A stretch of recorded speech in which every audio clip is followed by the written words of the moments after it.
Alright then, question of the day is ripping, basically making rip cuts and how to make it more efficient. Now this is something I think we've got to kind of gauge a perspective on, first of all, because if you're building small pieces of furniture and you're kind of just ripping no more than probably 3/4 of an inch material, then ripping by hand, it's basically take your pick, that'll do it quite nicely. It's relatively efficient.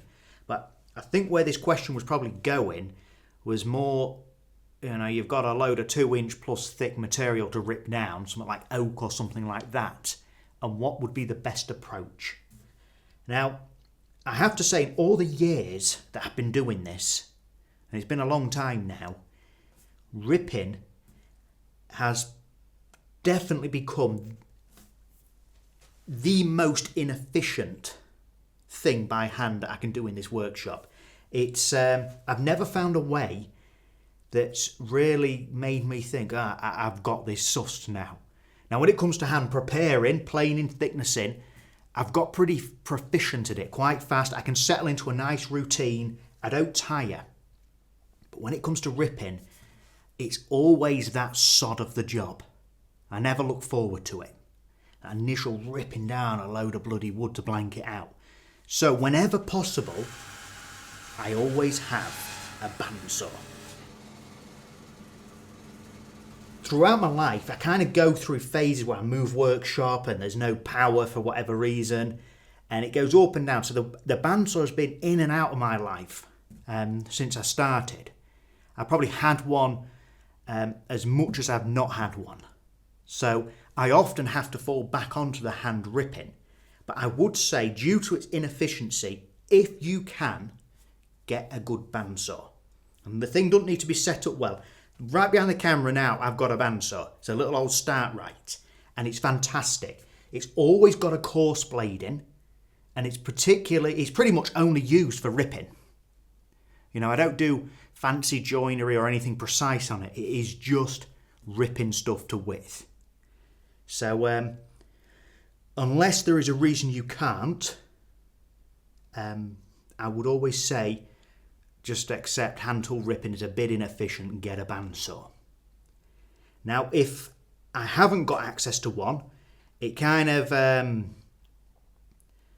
have a few options available. Now, in this workshop right now, I haven't got to hand any of my big, long rip saws. Basically one of these, but dead long with a coarse tooth pattern in. And even when I have got them, I have to say I actually don't like them. I find coarse pattern teeth on these types of saw, these sort of one-handed, these dominant-handed saws, I find them over years and years of use, probably won't affect you initially. My elbows are getting bad, from doing this constantly. And I find those coarse teeth quite jarring. So they are very fast. If you was going to do how many feet can you cut in the least time, I would say that's probably your most efficient. I don't think efficient's the word. I'd say it's the fastest. But after a foot, you're going to start getting burnt out. There's no rhythm I find you can settle into with these saws. Any of these Western type things. I always just find that they feel like a workout to use. As well as when you start looking at, I suppose, like the Japanese saws, I don't use these very often for ripping, but these have a lot in common with, say, something like a frame saw. And ignore the fact this has got a Japanese blade in. Let's just say this was filed like a Western pattern. These two, surprisingly, operate in a similar way. And that way is not that they actually cut that fast, but you can get into a rhythm with them. If you imagine with this thing, you're not with one hand just doing this relentlessly, putting as much power down as possible. It's normally quite nicely two-handed, and it's a bit more body movement, and you just settle into it, particularly if you use these how they're kind of traditionally used, which is prop it up on a board and off you go. I actually find it it's almost therapeutic. You don't burn out. You can actually still talk after you've done a long length. It's just a bit slower.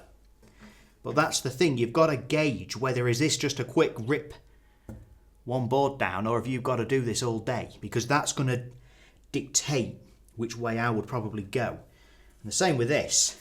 Now, to do through cuts on this, I just turn the blade. It doesn't always suit. You just got to sight it in, and then you just apply your tension. So I normally just keep it 1 or 2 turns off while it's sitting, so I'm not knackering my saw. And you can see now you've got some clearance. And something I really would like to experiment more with is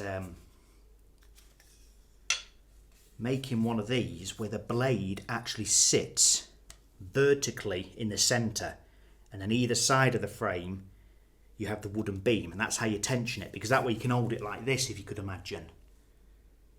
And I've seen some people using these very efficiently. So I think if I was back without my bandsaw again, I would probably invest more into the frame saws now. I really think that that's where it's at when it comes to ripping efficiently. So I use this quite a lot, but I would say I'm still a bit of an amateur when it comes to understanding the full potential of these things. But I would definitely invest in building one of these as a dedicated ripping saw. And I'd probably actually try and use this blade, which is actually technically a universal blade, but it rips like bloody butter. And of course I'd probably experiment with a bandsaw blade or something like that as a cost-effective route. Now, if you're just a general hobbyist and you're starting out, I never recommend you go for a saw that needs sharpening and fettling, because unless you've actually felt how a saw should feel, you ain't got a clue what you're aiming at. And this, for example, once you get used to learning about teeth and stuff like that, this has got a quite a unique custom filing on it. So it's very fine tooth, so it's not jarring on my elbows, but it cuts like lightning. And what I like this for, it's quite short, it's more of a bench saw. I always cut vertically in the vise, so the board's up and I cut like this all the way down. You've probably seen me do it before. And so I find for shorter lengths, anything I can kind of get in the vise, this is the most efficient method. But this is a gem of a saw as far as the disposable saws go. It's an Irwin. I don't know what the model is, I'll have to look up, but it's one of the only hard points I can find that actually has a rip specified tooth pattern. So it'll cross cut as well, but it also rips. It'll also do drain pipe and bloody tarmac and everything else that they claim, but it cuts on the rip very nicely.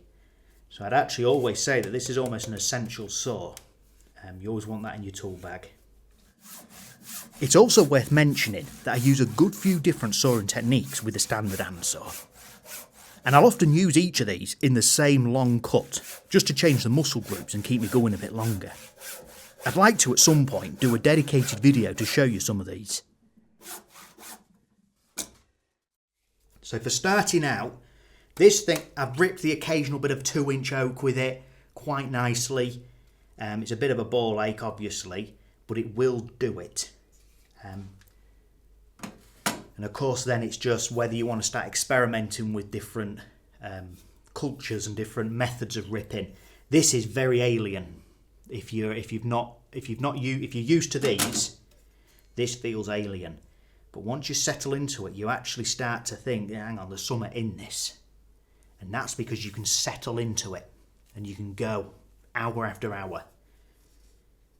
Right, anyway, rant mode engaged now, because I think a lot of people get a bit upset at the thought of a disposable saw blade.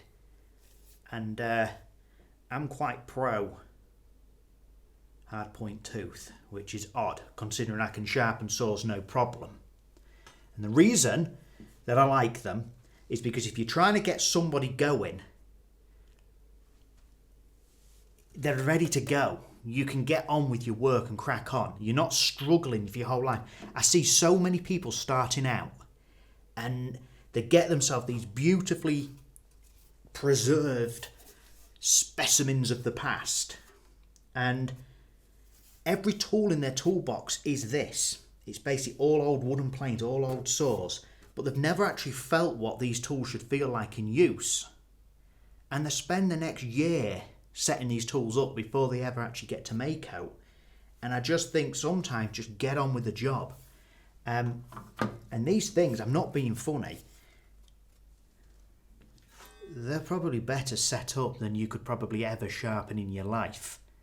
So I would say, in the most part, they're often superior. And in terms of the waste factor, I've had this saw about 8 years. Very well used. And it's still sharp enough now. It would probably be slightly less efficient. Let's just see if it cuts. It would still be less efficient probably than a new one. But 8 years of use. And we're still ripping.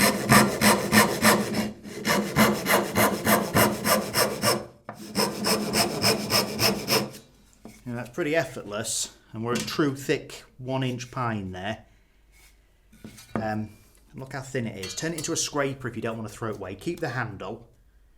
But 8 years, I can guarantee in a year, less, in 6 months, I get through more files keeping this one saw in check than I would waste disposable blades.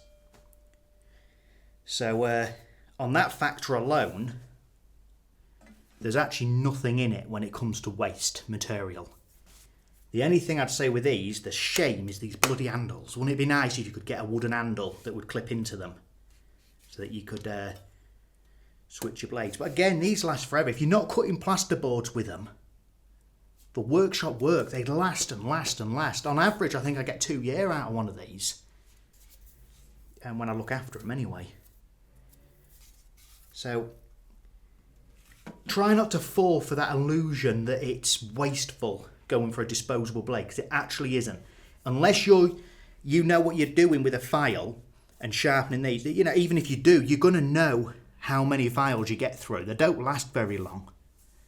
And you've got to get rid of that, haven't you? So it's no different. Japanese saws are wonderful. Keep the handle, switch the blade. It's like a piece of bloody tin foil. And they make good scrapers. Again, I think that's probably 7-year-old now. Maybe 6. But it's still going.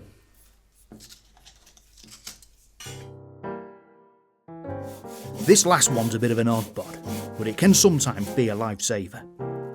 It's a brick bolster. This example isn't ideal, as I'd normally use it on much longer, thick stuff where the offcut also isn't of much value. But simply put, I run a load of crosscuts to my line and then split the waste off. It's not a go-to technique, but it is a get you out the shite card.